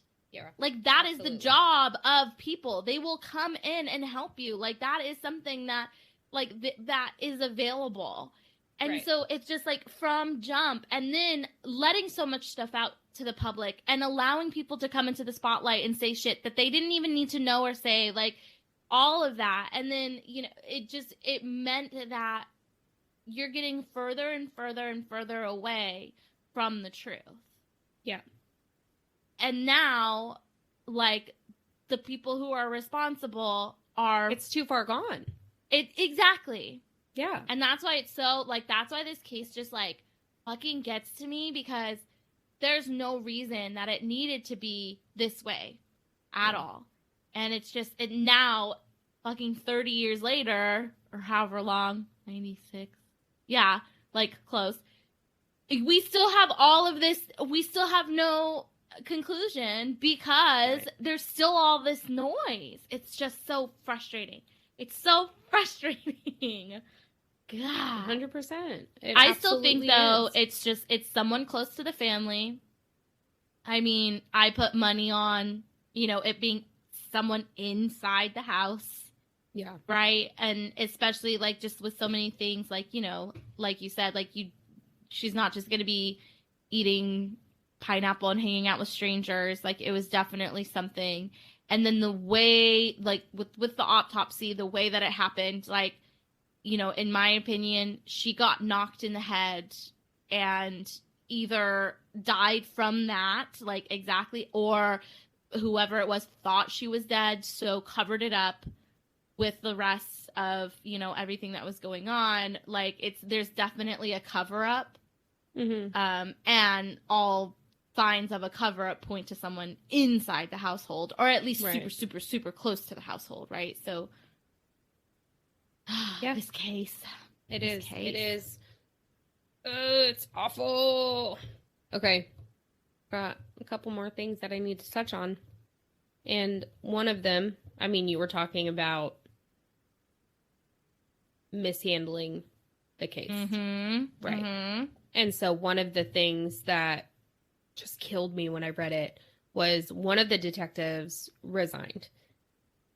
Numerous people resigned because of this case. Okay, so I want to say that from Linda Arndt, which was the first person to show up, she ended up resigning. There's so many people that resigned, but one of the detectives, Steve Thomas, resigned. He was a detective in Boulder, and when he resigned for other issues. He gave other reasons why he was resigning, and he was done. A month later, he couldn't hold all of the things that were inside of him in anymore, and he needed to say it. So he wrote a resignation letter, and he turned it in, and it's very long. I am not going to read the entire letter, but I am going to read some of it right now, because I feel like some of it, the whole thing, everyone should just go read it, because he touches on so many things that were wrong and that were mishandled and that were fucked up, intentionally or not intentionally, both. And it is so sad.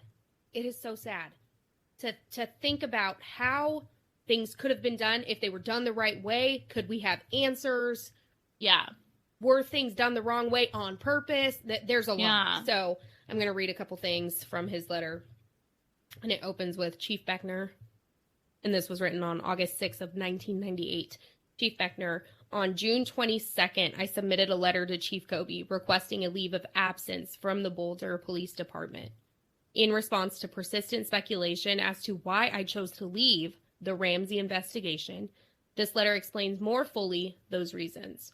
Although my concerns were well known for some time, I tried to be gracious in my departure, addressing only health concerns. However, after a month of soul-searching and reflection, I feel I must now set the record straight. The primary reason I chose to leave is my belief that the district attorney's office continues to mishandle the Ramseys case. That's how he opens it, okay? Page 1, page 2, page 3, page 4. This thing is long. In this, he also says, unmistakably, and worst of all, we have failed a little girl named JonBenet, 6 years old. Many good people, decent, innocent citizens, are forever bound by the murder of this child. There is a tremendous obligation to them, but an infinitely greater obligation to her, as she rests in a small cemetery far away from this anomaly of a place called Boulder. Okay? Also, what I witnessed for 2 years of my life was so fundamentally flawed. It reduced me to tears. Everything the badge ever meant to me was so fundamentally shaken. One should never have to sell one's soul as a prerequisite to wear it. On June 26th, after leaving the investigation for the last time and leaving the city of Boulder, I wept as I drove home. I have goosebumps everywhere. Removing my detective shield and placing it on the seat beside me. Later, putting it in a desk drawer at home, knowing I could never put it back on. He ends this letter with, at 36 years old, I thought my life's passion as a police officer was carved in stone. I realized that although I may have to trade my badge for a carpenter's hammer, I will do so with a clear conscience. It is with a heavy heart that I offer my resignation from Boulder Police Department in protest of this continuing travesty.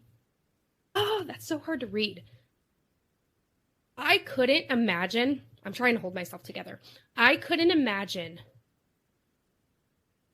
And I feel like, unfortunately, this is something that is so wrong, that is so fucked up, that is so shitty about life, that some people are here for the right reason and some people are not. Some people are paid under the table. Some people do their fucking job and due diligence. And they, you know, people like this, people like Steve Thomas, who witnessed and saw things and was trying to do something for the right reason, yet has to change his whole path. How many people he probably could have helped even more if he stayed type thing, yet because of the constant mishaps and just fuckery, he's gone. Yeah. So it just, that made me so sad. Like, it is. It's so sad because that's someone more inside seeing firsthand fucked up it is. And even, but he's one person. So, you know, who knows how many times he tried to do the right thing if you've got a whole fucking department and a whole system working against you. Like, what are you really supposed to do? And so, like, it's really hard because you've got someone on the inside telling you, this is fucked up. You guys fucked this up, you know? And I can't continue to, in good conscience, work for a department that is fucking this up so badly. Yeah. And throughout this letter, you know, maybe I should have covered even more of it. Throughout this letter, it talks about things that were mishandled. It talks about getting evidence and evidence disappearing. It talks about people who were, you know, either given information that should have been given information. Right. The defense attorneys being given a completely different, you know, not rule book, but information that wasn't theirs. It should have never happened. Stuff like that. It just blows my mind. It's crazy. For what? And for what? Yeah. So it is crazy. Okay, Heather. The way I'm going to end this episode, because I'm fucking awesome, just kidding, but is with a couple conspiracies. So let's do it. The first one, only two. But the first one, did you know JonBenet is not dead. What? He's not. What? This is actually what I truly believe. This is why I was waiting this whole time to add this at the end. You're laughing, but I'm being serious. I am so far deep into conspiracies. It's crazy. Just kidding. This is all a joke. But JonBenet is Katy Perry. I knew it. I knew it. I knew it. 100%. Shut up. I'm being so serious right now. If you haven't heard all about why some conspiracy theorists believe Katy Perry is actually JonBenet Ramsey, all grown up, then I'm happy for you. Oh my God. Because it's all over the internet, right? But it all started way back when some YouTuber had posted a video kind of detailing and saying why JonBenet is Katy Perry. There's so much truth in some of the things he says. Yes, JonBenet looks like Katy Perry. Like Katy Perry looks like her if they grew up, right? Whatever. Okay. I'm sorry. When you look into this kind of stuff, they talk about the jawline. Yeah. And oh my God, the eyebrows.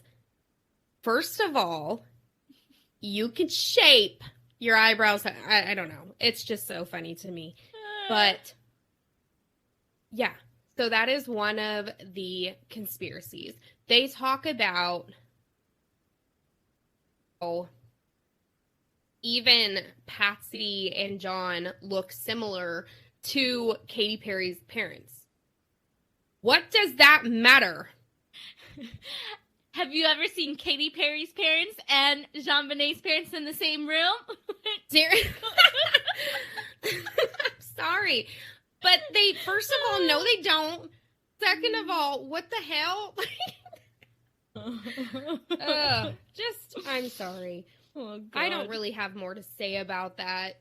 There's so many things that they go into about, the child star and they faked her death and it was all fake so she could become famous later on. First of all, she was probably already going to become famous. Yeah, 100%. She was practically already famous, so shut the fuck up. Right.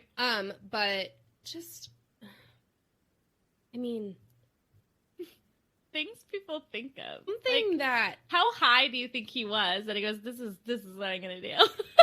so high. And why did everyone take to it so much? Because other people were very high. I don't know. It doesn't make any sense. Which one of you are smoking? Come talk to me and tell me. Tell me what I need to smoke to believe this so that I can look at it a different way too, because I would love to. I don't believe this. This is crazy. It's insane.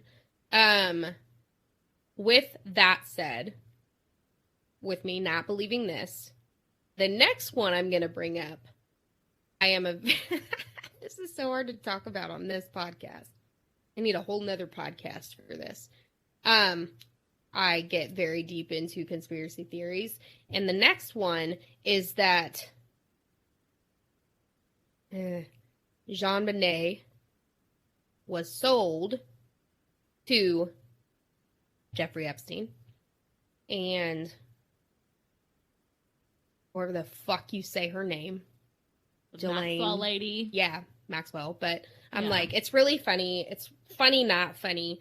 So one of the podcasts that I listened to forever, one of my conspiracy podcasts, they call her, so her name is either Jelaine, Ghislaine, Ghislaine, however you frickin' say it, but they call her Jizstain, so it's the only way I can say it now is Jizstain Maxwell. Which I'm fine with. But anyways, that is another huge conspiracy when it comes to JonBenet. And it's the fact that Maxwell, who's a longtime companion and alleged co-conspirator of convicted pedophile Jeffrey Epstein, was arrested on July 2nd on charges that she lured and groomed victims, some as young as 14 years old.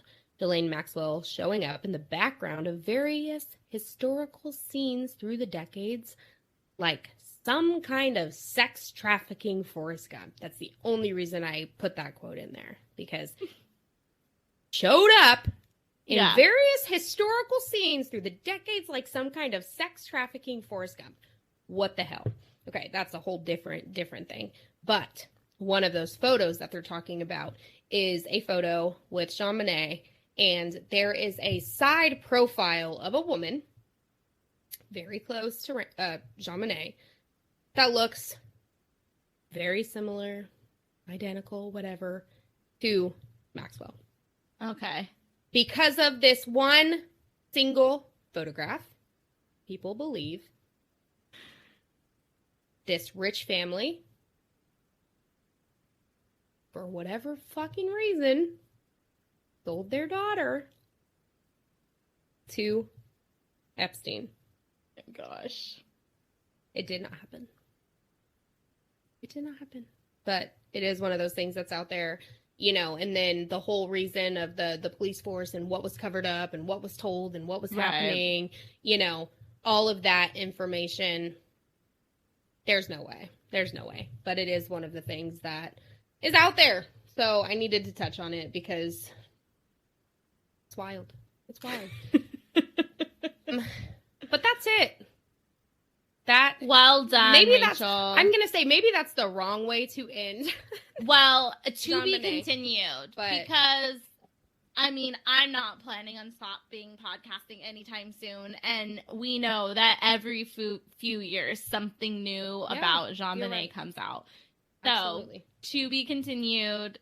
And hopefully to be concluded at some point. For real. Because at the end of the day, again, just like, you know, the detective said, like, it's owed to her that, and her memory, that it's concluded and that the correct person or people face justice for what they've done, right? And that everyone else can go fuck themselves when they're trying to get their 15 minutes of fame from this tragedy, from this poor little fucking girl who did nothing wrong, right? So, yep. Yeah, absolutely, 100%. You said it. I mean, for sure. We need answers. People are out there fighting for answers. You know, it's really sad because no matter what you believe, her dad is out there constantly fighting, and he'll never stop. Duh. Neither would the mom, neither would anyone. People are fighting to find these answers. And something that, if anyone wants to go check it out, the Ramseys granddaughters, two of the granddaughters have a podcast together. What? And I didn't know that. They do. I have not listened to it yet. I will. What is their podcast about? About this? And her, yeah. Oh, yeah. What? I haven't started it. I will be listening to it, but go check it out. Hopefully they don't hate us for this, but we're just putting names out there, and, you know. So when you say granddaughters, who are they? I think the stepbrother. I think. I'm not 100%. Yeah. Huh. Not sure. I didn't know that. That's I didn't look into it. Yeah. I found that out during extensive researching. But, yeah, they're out there. But that's it, you guys. Hopefully you guys listen to this with kind of like an open mind to look kind of at everybody. And then tell us what you think. Yeah, I was going to say it's so hard because you can have your mind set on something and then all of a sudden hear other stuff and it can change. Right. Which is exactly why someone's not locked up. Until there is concrete 100%, this is when, how, why, all of it, it's not happening. So all we can do is hope that the right people are making the moves that need to be made to finally get the answers that need to be gotten and justice be served for her, because it's for sure, it's awful. It is awful. So that is all. That ends my JonBenet segment. Little Miss Hera and everybody. Thanks, love. But yeah, Merry Christmas. Just kidding. I'm like, I don't even know how to end this episode because it's just, I feel like it's been a long one. We've recorded. Let's end it by saying, we hope you enjoyed it. We know it was a lot, but we also want to hear your thoughts because me personally, since like I ever first looked into this case, I had an opinion, and regardless of extra like theories that come in after I had formed my opinion, I always still end up going back to my opinion, no matter what. But I would like to hear other people's thoughts and feelings, so make sure you hit us up, let us know who you think it is. Bring it. And you can find us obviously like on our Instagram, wine_time_pod, or our TikTok, wine_time_pod, or email us your theory. Yeah. If you believe it's Katy Perry, please email us with your evidence. I want to see it, and I want to hear it. So email us, winetimemoms@gmail.com. Yep, bring it on. Bring it on. And until next week, you guys have the best week ever, and we will talk to you next Tuesday. Next Tuesday. Whoop, whoop, whoop, whoop, whoop. All right, love you. Little bitch. Okay, love you. Bye. I love you. Bye. Peace out.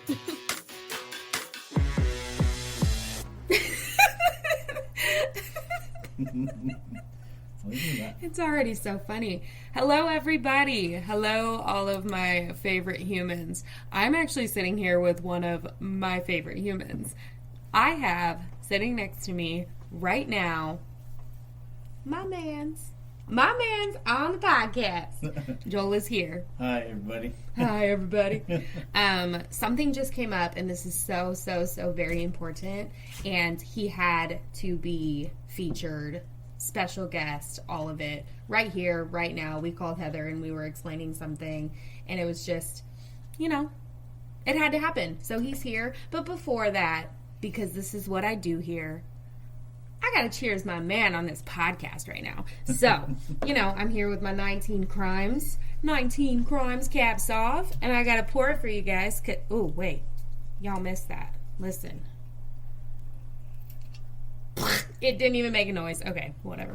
But here we go.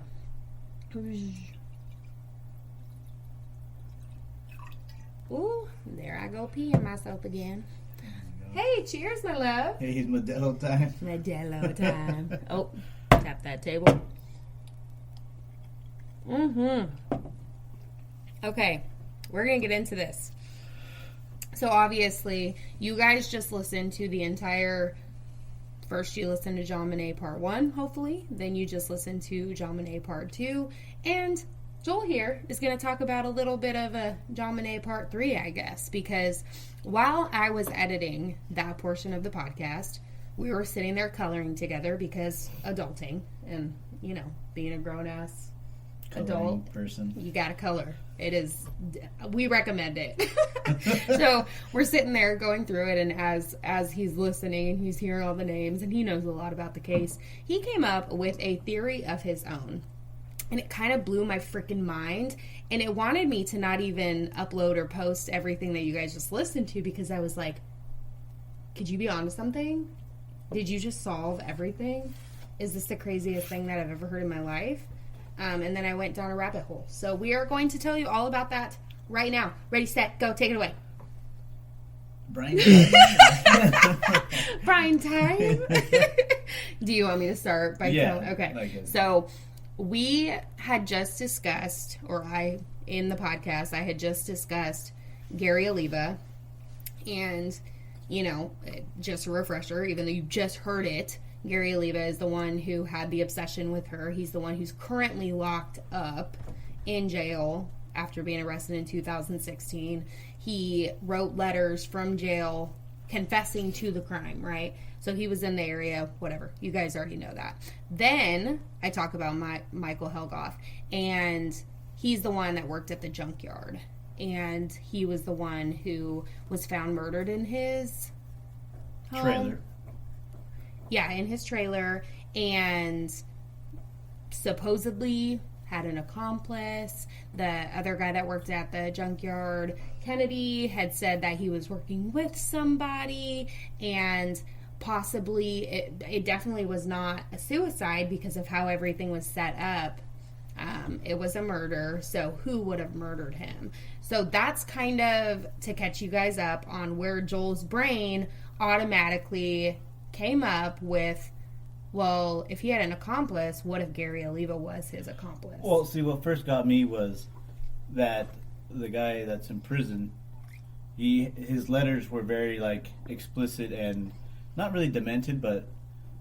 Yeah, he's fucked. Yeah, like, he had a very deep obsession, an obsession that he confessed to the crime, basically confessed to killing her, but was sad about it.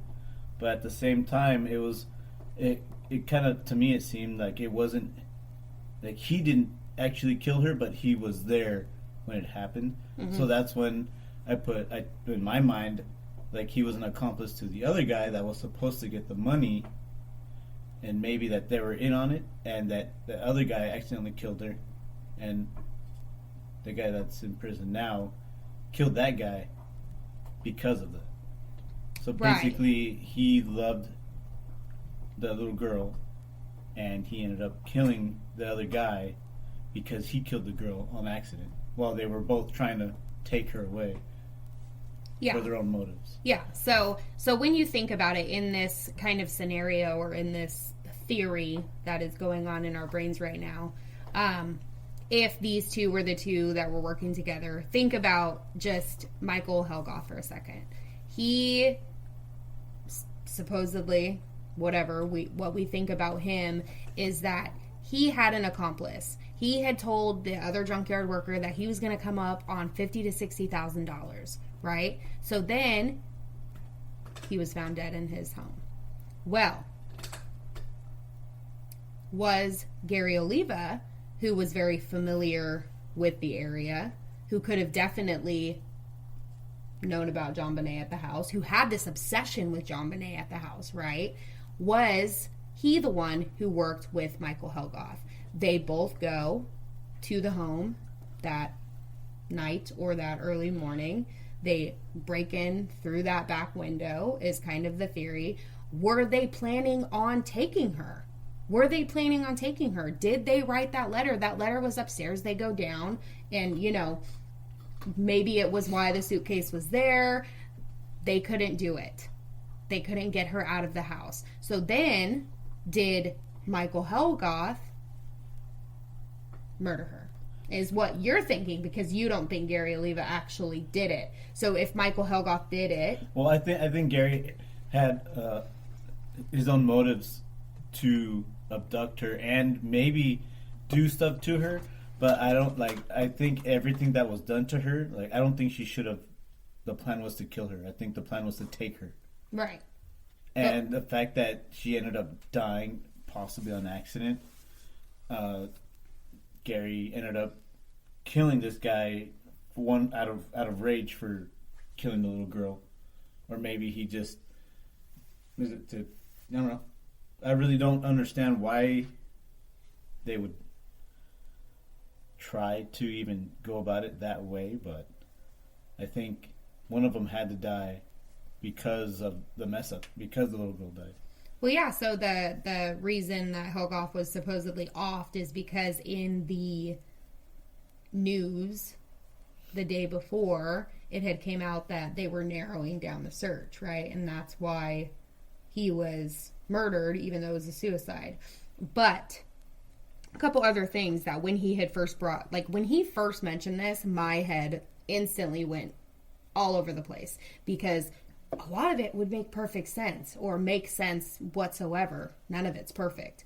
But the fact that, in the photograph of Michael Helgoff in his trailer, he is seen with the high-tech boot, which was in the Ramsey home.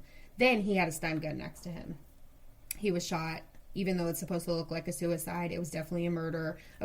Now, Gary Oliva, he was found with a stun gun in his backpack, and he said that a friend gave it to him to protect himself.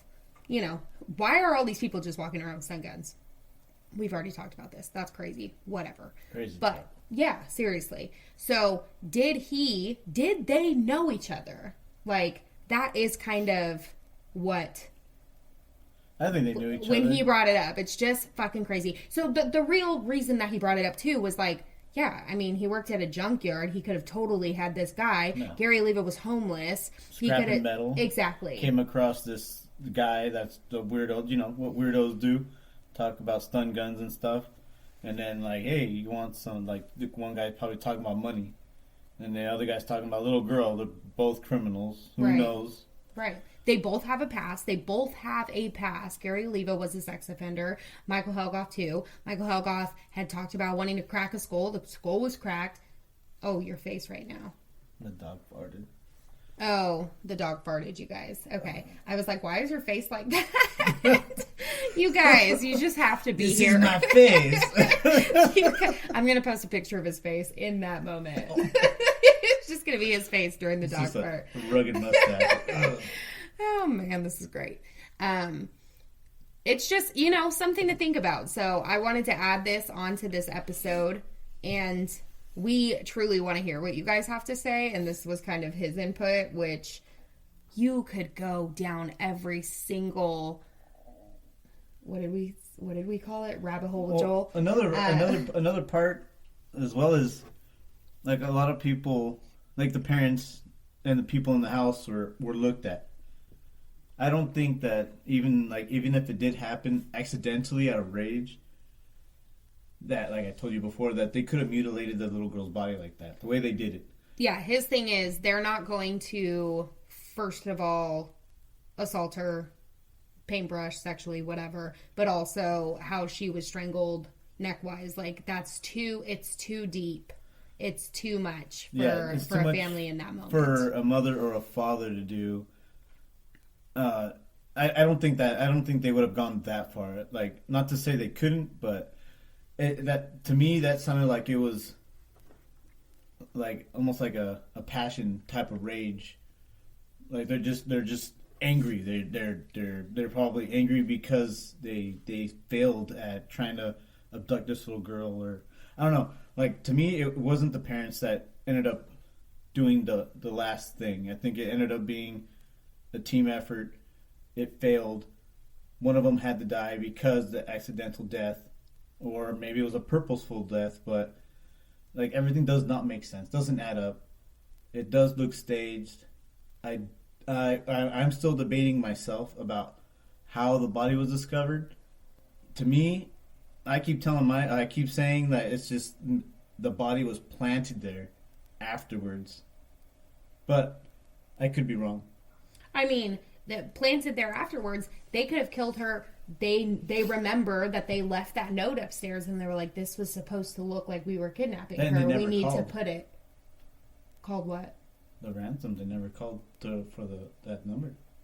That's because they killed her. In this scenario, they're not going to call. They murdered her. Yeah, that's what I'm saying. Like, maybe as they were waiting for the phone call, they knew everyone would be upstairs. That's when they fucking threw the little girl's body in the room. Oh, yeah, that's another thing that he thinks, is that she wasn't there originally. I don't agree with that, but that's... Come on, you got to think about it. It's your own house. You're looking for someone in your house. You know your house. You're not going to go around your own house with the lights off and not look in a certain room that multiple people... It just doesn't make sense. Like, even if the lights were off and it was a very, very dark thing, it's a wine cellar. There's no blankets supposed to be down there. If you see something on the floor, like I can see the turtle light on from our bedroom. No, you can't. Yes, I can. Just because you're blind doesn't mean I'm not. You cannot see. I can see you faint guys light. Fight me. You can see faint light around the corners, from corners. Like if you're walking, yeah, it's dark. It's dark. I'm not gonna say it's not dark, but if you open up a very dark room, and in the corner on the floor, there's something that's not supposed to be there. Like, it's a wine cellar. There's no blankets. There's nothing that should be on the floor. Unless these people just leave Christmas junk on the floor everywhere. Just doesn't make sense. Yeah, I don't know. That's a whole different... I mean... I don't know what to think about that, because I don't agree with you. So, if you'd like to fist fight me, that'd be fine. Just kidding, everybody. We just had to add that on there. I personally, and I know Heather ended it when we ended the episode in the first place before Joel and I had to jump on here and add to it. We want to hear what you guys think. What you guys either, whether you have looked into this and you have formed your own theory or opinion, or if just even from the past, like you're like, no, this is what I've heard a long time ago. Or prove me wrong, put my mind at ease, because if no one says anything and then I'm just going to keep thinking that I'm right, because usually I am, like, I don't know, it's just going to drive me crazy. I can prove you wrong right now. Michael Helgoth and Gary Oliva didn't know each other. Doesn't matter. Just because you don't think they knew each other doesn't mean they didn't. Right. I know, that's why when you fucking brought that up 17 minutes ago, I was like, oh my god, my mind is blown right now. We need to talk about this. So, you guys, let us know what you guys think. We need to hear all of the theories, all of the things. And ultimately, who knows? Maybe this night in our home right now, we just solved something. Who fucking knows? All I know is people are still working. People are still trying to figure things out. Unsolved. Cold Cape. Not really cold. It's still open forever. But solve it. Get this little girl a peaceful rest, man. Yeah. We need her to have that. And I think Joel needs to have that, because this is going to just keep eating him alive right now. He's really bothered. I know. I'm gonna start looking myself and trying to prove myself wrong now.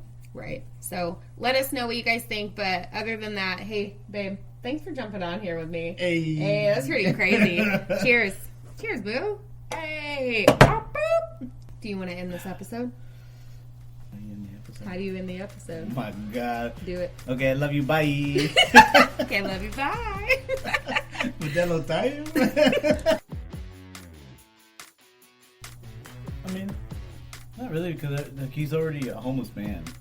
Like, he's already obsessed with this little girl. So I'm pretty sure obsession comes with dumpster diving.